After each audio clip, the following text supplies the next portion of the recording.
हरियाणा के भिवानी में एक लेडी टीचर थी जो अपने घर की सबसे बड़ी बेटी थी और उसी के कंधे पर पूरी घर की जिम्मेदारी भी थी। दो बहनें थी और एक भाई था। एक बहन जो भाई से थोड़ा सा छोटी थी और भाई से ये बहन बड़ी थी।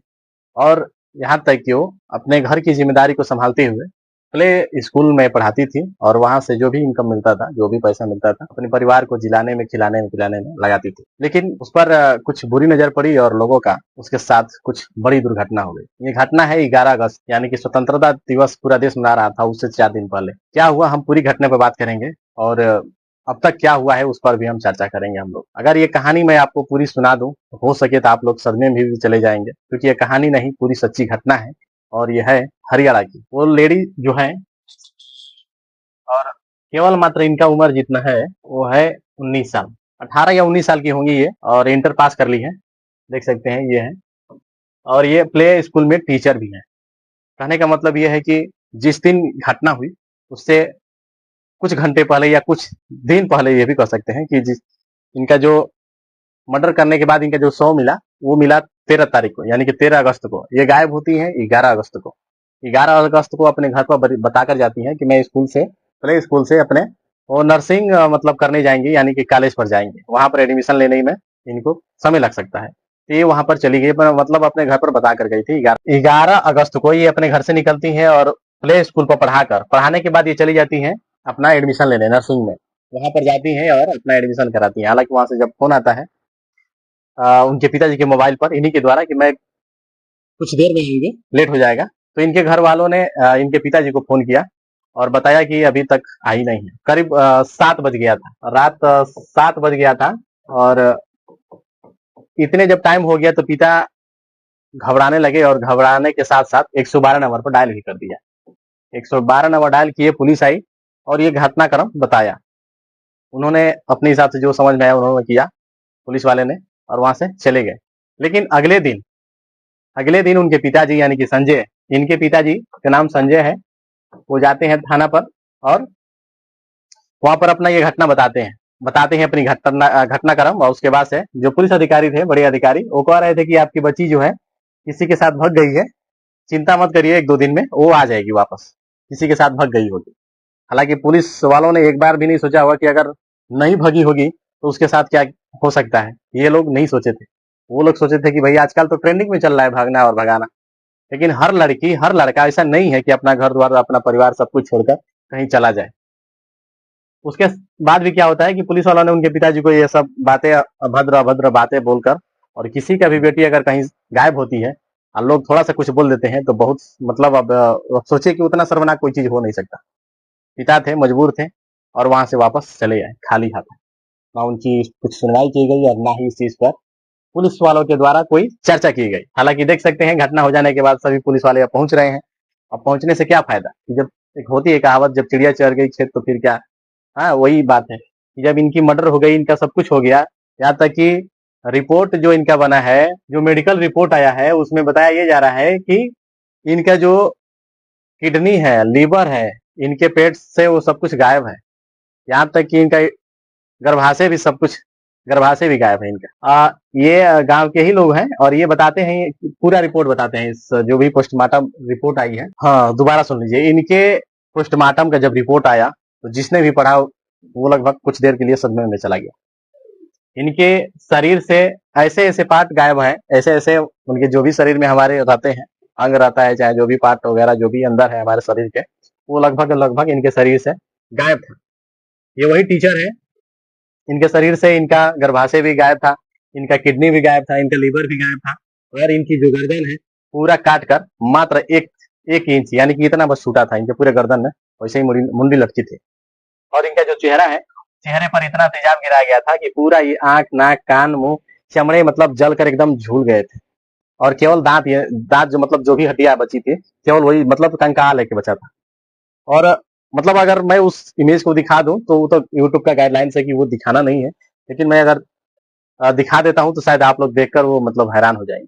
ये चमड़ियां मतलब झुली पड़ी है और इतनी खौफनाक वो तस्वीर है कि अगर आप देख लेंगे तो शायद से शायद, अगर आपका दिल कमजोर होगा तो आप बेहोश भी हो सकते हैं। लेकिन यूट्यूब का गाइडलाइन से वो चीज नहीं दिखा पाएंगे हम लोग। अगर दिखाएंगे भी तो हमारा ये वीडियो चलेगा भी नहीं, तो वो तुरंत ब्लैक हो जाएगा और वीडियो स्टार्ट हो जाएगा वहीं पर। तो इसलिए मैं उस चीज़ को नहीं दिखाऊँगा, लेकिन आप कहीं न कहीं ज़रूर सोशल मीडिया पर या इमेज वगैरह आप लोग ज़रूर देखे होंगे। फेसबुक के माध्यम से, चाहे इंस्टाग्राम के माध्यम से, या फिर आप गूगल कर लेंगे तब भी आपको मिल जाएगा। हालाँकि तस्वीर में जिस प्रकार से इनके साथ जो घटना हुई है, अगर कोई भी अगर ज़िंदा में अगर सोच लीजिए कि आपके ऊपर एसिड पड़ जाए या फिर आपके चेहरे पर कोई तेजाब वगैरह जिससे आपके ये पूरे मांस जल जाए, तो कितना मतलब दर्द होगा आप सोचिए। क्या पता इनके ज़िंदे रहते हुए भी वो सारी चीज़ें की गई होगी, इनका पार्ट निकाला गया होगा, इनके अंदर से किडनी निकाला गया होगा, इनके अंदर से लीवर, इनके अंदर से गर्भाशय, सब कुछ इनके ज़िंदे रहते हुए भी निकाला गया होगा। तो इनको कहीं न कहीं बहुत तकलीफ हुई होगी, और साथ में ये भी कहा जा रहा है कि इनके साथ रेप भी हुआ है। बताया जा रहा था कि जब जिस स्कूल में ये एडमिशन लेने गई थी नर्सिंग में, वहाँ पर कुछ लोग थे, जो 3 लोग बताए जा रहे हैं, और 3 लोग शराब के नशे में धुत थे। जब ये घटना हो जाती है, उसके कुछ घंटे के बाद लोग वहाँ पर पहुँचते हैं पता लगाने के। जैसे घर से गायब हुई 7 बजे, उनके पिताजी आए, 112 नंबर फ़ोन किया, उसके बाद ये लोग ढूँढने लगे, वहाँ पर गए सेंटर पर, जहाँ इन्होंने बताया था कि हम वहाँ पर एडमिशन कराने जाएँगे, वहाँ पर गए तो पता चला कि वहाँ पर 3 लोग पीकर एकदम टल्ली थे। हालाँकि उन लोगों से पूछा गया, इनके परिजनों के द्वारा, कि मनीषा नाम की लड़की आई थी, तो उन लोगों ने कहा कि नहीं, हमारे यहाँ कोई लड़की नहीं आई थी, 1-2 बजे का हमारा ये सेंटर बंद है। हालाँकि वो लोग तीनों लोग नशे में थे, लेकिन जितने लोग खोजने गए थे, उन लोगों का ये मतलब नहीं था, इन लोग ने भी मिलकर कुछ ऐसा कांड किया होगा। हालाँकि पुलिस प्रशासन अब तक इस पर कोई कार्रवाई नहीं की है, और जिस ऑफिसर ने ये बात बोली थी उनके पिताजी से, उनका फिलहाल में ट्रांसफर खेला जा रहा है कि चलो भैया तुम ट्रांसफर हो जाओ, चलो भैया तुम ट्रांसफर हो जाओ। सरकार की नीति और रणनीति दोनों इस समय इस मामले में लगभग फेल नजर आ रही है। तो इसलिए कह रहे हैं कि ट्रांसफर खेल रहे हैं। अरे हक, सजा के भागीदार उतना ही ये लोग हैं जितना कि जो कांड किया है वो तो है, साथ में ये लोग थे। अगर समय रहते हुए, अगर जिस दिन घटना घटी हुई उनके पिताजी इनके पहुंचते हैं कि भैया ऐसी ऐसी बात है, आप जांच करा लीजिए या फिर आप ढुंढवा दीजिए। तो पुलिस प्रशासन तो इसीलिए होती है ना, कि आपकी हर समस्या में पुलिस खड़ी रहेगी, लेकिन पुलिस खड़ी नहीं रही, बदतमीजी की, और बदतमीजी का खमियाजा ये हुआ कि पूरा परिवार आज इनके कंधों पर था, और यही नहीं रही। और मतलब पुलिस के सामने जो पिता, मजबूर पिता पहुंचा था, उसके साथ इतनी बदसलूकी किया गया, तो शर्म के मारे अब किसी से कुछ कहा भी नहीं। जब पूरी घटना होती है तो सारी बातें मीडिया में खुलकर आ रही है। अभी उनको 1 मिनट में आपको दिखा रहा हूँ, इनके द्वारा जितने पुलिस वाले थे उनको सस्पेंड किया गया है, ठीक है। 4-5 लोग थे, एसडीएम, एसएचओ और 5 लोग और, तो उनको सस्पेंड कर दिया है। क्या करेंगे सस्पेंड करके? फिर वो लोग कुछ अपना कर धर के वापस आ जाएंगे, 10-15 दिन मामला जैसे सलटेगा, फिर वो लोग वापस हो जाएंगे। सस्पेंड खेला जा रहा है इस मतलब इस स्टेज में। अरे कड़ा एक्शन लीजिए। जो इनके साथ घटना घटित हुई है, अगर किसी नेता की लड़की रही होती तो अब तक न जाने क्या क्या हो जाता।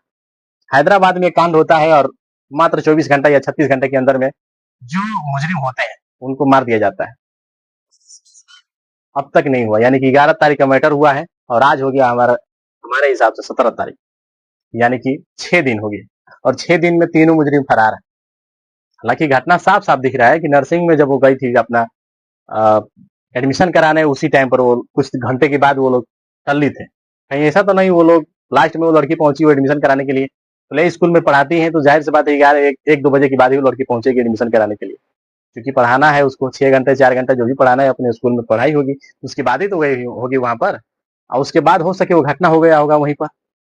अगर पुलिस प्रशासन समय रहते अगर अपना काम कर दी होती, तो शायद ये लड़की जो मनीषा है, जो टीचर है, आज हम सबके बीच में होती। अगर वो लोग उसी टाइम पर उस स्कूल का जांच कर लेते, वहां से जो लोग थे उन लोगों से पूछताछ हो जाता, फिर अगल बगल के सीसीटीवी जितने कैमरे थे जरूर कोई ना कोई लगाकर छोड़ा होगा, वहां से भी चेक हो जाता, उसका मोबाइल ट्रेस किया जाता, तो शायद शायद से शायद ये लड़की बच जाती, जो मनीषा टीचर है ये बच जाती है, और आज हमारे बीच में रहती है, आप लोगों के बीच में रहती है। भिवानी में अस्पताल में पहुंचे सांसद, लेडी टीचर के परिजनों से बातचीत की है।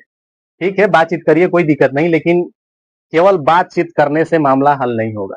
जो दोषी है उनको कड़ी से कड़ी सजा दी जाए, और साथ में उन पुलिस वालों को भी सजा दी जाए जिसने उसके पिता से बदसलूकी किया, और जिस भाषा में, जिस लैंग्वेज में उसने बोला है, उस चीज को सजा उतना ही दिया जाए जो और भी गुनाहगार है।